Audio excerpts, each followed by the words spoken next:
Good morning, good afternoon, good evening, wherever you are in your part of the world.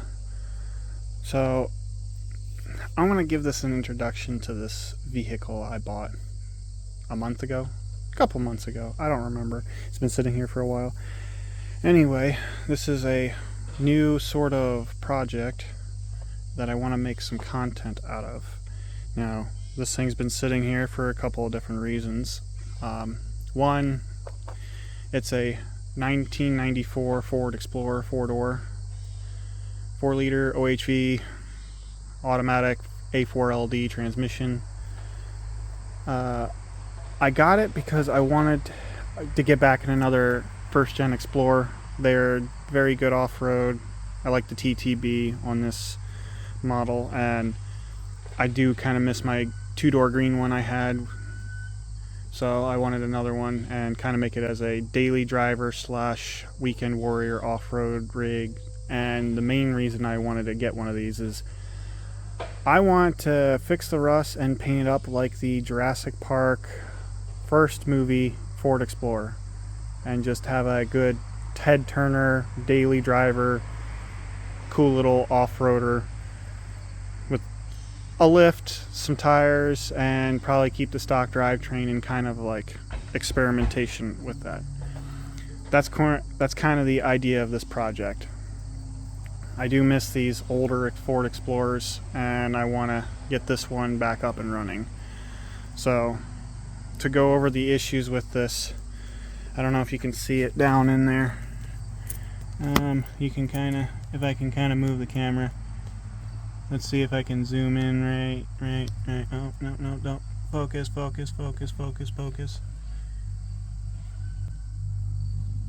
you can kind of see, it's kind of blurry. I'm going to zoom back out. So down in here, at the end of my fingertip right there, that's where a spark plug's supposed to be. So this whole vehicle has 116,000 miles on it. Original engine. Transmission has been rebuilt by the previous first owner. I can't remember. I had paperwork for it. So the transmission's been rebuilt. This thing does run and drive, but it's got original plugs, original plug wires. A lot of things on this are original. And being a Michigan vehicle, it's not terribly rusty, but it's rusty enough to make me question my purchases. But trying to find one of these that isn't completely destroyed is roughly a royal pain in the donkey's rear end. So the introduction of this is I am going to be moving this in my barn, and we're going to be fixing all that's wrong with this to get it running and driving to a state where I can use it and slowly change it into what I want, with also doing content on it. This does have a EGR system because it's a 94. That's going to get deleted. The pipe from the manifold up to the EGR valve is rotted away. I'm just going to get rid of the EGR system. It's in the way. It's garbage. It's pretty rotted out. I don't feel like fixing it, and being that this is a 94 and in Michigan there's no emissions testing, so we're going to pitch it. The valve cover gaskets look like they're leaking, as well as the valve covers themselves look to be rotted out, so I'm probably gonna have to change those.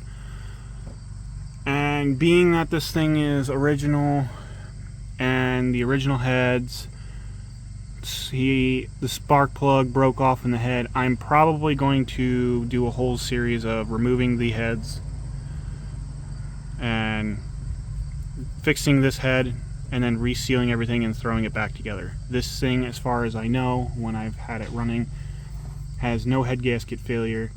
It runs fine on 5 cylinders. It's just a pain to start on 5 cylinders. I'm pretty sure this old OBD1 computer runs on a batch fuel system, not sequential, because I undid the one fuel injector, unplugged the one fuel injector on the cylinder that doesn't have a working spark plug. So that might be part of the reason why it does not want to start correctly. It did start decently with that fuel injector plugged in, but I unplugged it because I didn't want to wash out the cylinder. But I might have to do that because it's a pain to get started. So I need to fix this motor. I need to rip apart the heads, fix that head. Hopefully other spark plugs will come out. Replace the spark plugs, replace the wires, reseal the heads, lower intake manifold. Basically repair this engine to where it's running and driving. And I would like to experiment with this motor with a supercharger on it, and I'm going to eventually take out the OBD1 computer and put in a Megasquirt 3 computer in this, and with a tunable computer see what I can do with power wise with a M90 blower on this. So that's the issues with the engine. So far the trans works beautifully. Engine needs repair, but it's savable. Power steering works but leaks a little bit. AC is going to have to be gone through. I will get this thing have working AC, but that's lower on the list. ABS does not work at the moment. I will possibly fix that. I would like this to be everything works, daily driver. Keep this drive line and experiment with it, and just use it as a good weekend warrior daily driver type vehicle. You can see how old these spark plug wires are. It does not leak coolant, I don't think. I haven't seen it leak anything other than some power steering and oil.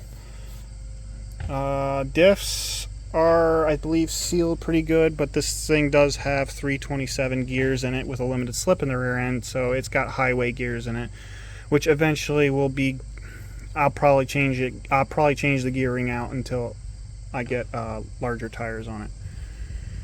So first thing is I got to fix the motor. Second thing is go through the suspension. It's going to need shocks. Double check ball joints, tie rod ends, see if anything needs to be repaired or replaced. The exhaust seems fine. This skirt, it's surprisingly on there quite well, but it's hiding a lot of rust. The body is okay. The frame is crusty, but not terrible. It is a borderline savable vehicle, but the rust needs to be fixed. But the interior in this thing is very, very good for a 94. I will say these seats in here are very, very comfortable. That's the one thing about this. No radio. I'll put a radio back in this, but eventually. But for condition, in terms of interior, not even drooping headliner, like this interior is very mint. Other than the bad windshield. But other than that, this thing is very savable inside. Other than every single window motor on this thing has a destroyed like box. So all the windows sort of work. The teeth skip. So you have to like manually help the windows back up. So every single door needs to be opened up and replace the window motor, at least the gearbox for the window motor, replaced. Because it seems like every single one of them has stripped out. That's why I don't want to put the windows down. Again, AC doesn't work. Heat works. Four-wheel drive works. The status of this vehicle is it runs and drives, but it is running on 5 cylinders. I need to fix the rust. You can see it's very... Back when vehicles had ashtrays. Again, the interior of this thing is very good. The previous owner did put a new fuel pump in, but never put the shield back up for the fuel tank. I'll probably do that.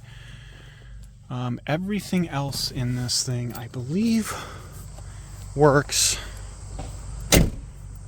The tires garbage, dry rotted. I wouldn't even trust this to go down the road. You can see kind of crusty under here. The rear shackles need to be replaced. Typical, as you can see for that one over there, the daylight through it. Yeah, it's pretty bad. Shocks. I don't think any of the other, yeah, that one, the front ones are fine. The factory exhaust is fine. It's a little bit crusty. I'd like to, some of these body mounts might need to be,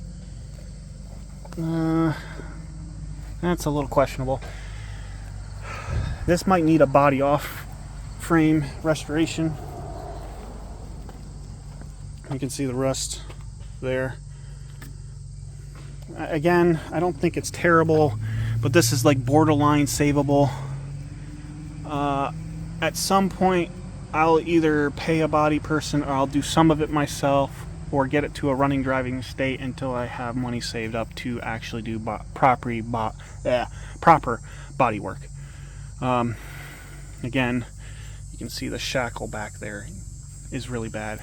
I would like to do a 2-inch lift right out of the gate on this. I know how to do it decently cheaply and not have a jacked up front end alignment. So I would like to do that, but that would be lower on the scale. Again, it's a nice red color, but I'd like to get it painted like the Jurassic Park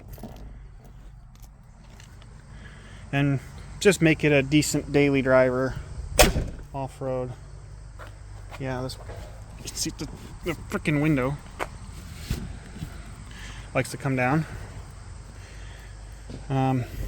Not so much interior work needing, mainly just fix it. Basically, I just need to fix it. And that's kind of where this video is going to start off with. Kind of right now, I just gotta wait for the battery to charge. It does not like the, it takes a while for this thing to start on 5 cylinders without, I even tried using starting fluid. It still does not like to start, or it's backfiring badly. I would like to go through the performance of this engine to do some sort of diagnosing videos with the OBD1 computer before I put the Megasquirt in. Kind of get some information out there. There's not a whole lot you can do to these OBD1 computers other than understand the how the computer runs the engine. You're going in blind with a lot of these OBD1 computers, and they're so obsolete, outdated, that to me it is a better option just to eventually put a aftermarket ECU in this, and then even with that aftermarket ECU I could put any other engine in it and just wire it up for that ECU. That would be kind of the idea. I don't know if I would put a V8 in this chassis. The supercharger I'm probably going to put on this I was going to put on the 4-wheel drive pre-runner over there, but I think I'm just going to eventually remove the whole drive line and put a 5-liter Coyote, or not 5-liter Coyote, the 5-liter Windsor motor out of a 2nd gen Explorer into it, because it's bolt-in, and just do a reliable drive line in that, because I like to experiment with a 4-liter, but I don't necessarily want to probably do it in that one. I'd rather just have something reliable, a fun toy, which is that over there. I'll have to do an update video with that. But this, I think that's pretty much it. Excuse me. I believe the next one I will probably do on this is removing the whole top end engine heads, everything, and going through the whole engine bay. My idea to start this out is I want to get it running, get it up to operating temperature, and then try my special socket to hopefully get these manifold bolts out with the engine hot. I'm going to probably burn my hands, but if the engine's all up to temp, I can try and remove all the manifold bolts, and then I don't have to deal with the rusty, crusty exhaust, which isn't technically bad, but I don't exactly want to replace it. I just want to try and replace what I need to get it running and driving. So at this point, this is the Explorer, Jurassic Park Explorer type daily driver build. I'd like to drive one of these again and just kind of be like a daily driver grocery getter. I don't think I would make it a winter beater. I don't know. But that's the Explorer and the project. Let's see if I can, with the battery charged a little bit, let's see if I can at least get it to start. I mean, there's not much fuel in the tank, but there's enough that it should be able to run. Come on.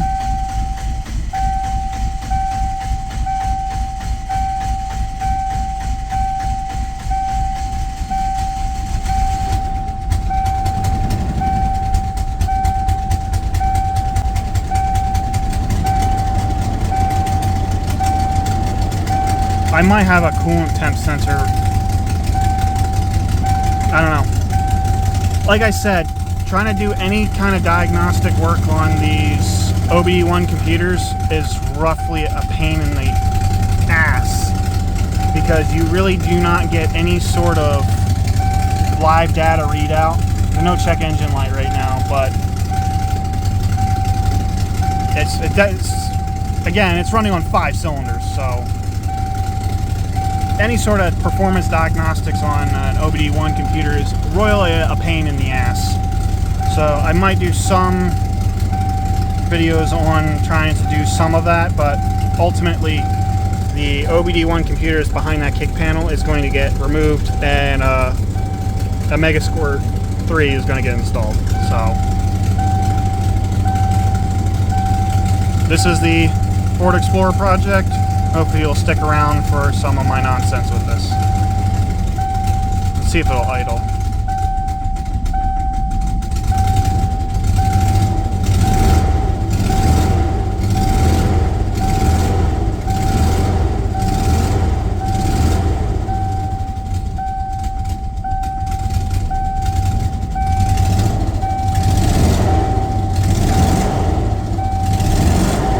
Yeah, it does not want to idle.